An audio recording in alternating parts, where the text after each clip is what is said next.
noticed that when you log on to the district Wi-Fi, some websites are blocked. We asked Bill Pulte, the technology director for Papillion-La Vista Community Schools, why that happens. There's a law called CIPA, C-I-P-A, and it requires us to block certain content. So we block adult content and those types of things. We made a decision earlier this year. One of the big questions I've been getting is about Twitter. We made a decision earlier this year that Twitter's open for students, but they have to log into the filter. I think that's been one of the hardest parts for students is they don't know how to log into the filter. How do you log into the filter? There are a couple different ways to do it. There's a website that you can go to. You can also, if you get a block page, at the very bottom of the block page it says log in, and then from there you can just type in your username and password or your student ID and your password, and that'll get you logged into the filter.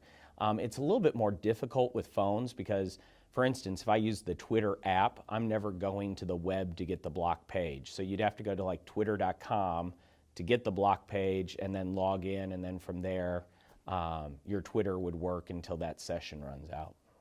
For more information about the school's Wi-Fi or tech issues, visit the library. I'm Maya Harvey here with Monarch Nation News, and back to you. Hello, Monarchs. As we all know, this Friday will be the presidential inauguration of Donald Trump, our 45th President of the United States. I interviewed a few teachers on their opinion of the importance of the inauguration and how they'll be incorporating it into their classrooms.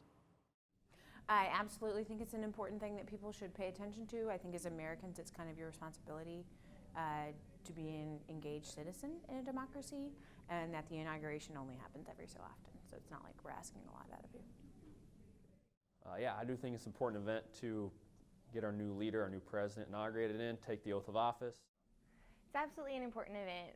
No matter which side you're on, politics aside, this is still the inauguration of a president, and then I think it needs to be treated with the respect as such. Absolutely. Even though we had an extra day off this week than we anticipated, I think that we'll probably have something going on in the background here where we can kind of check into the inauguration throughout the day. We might watch some of it, the speech that's given.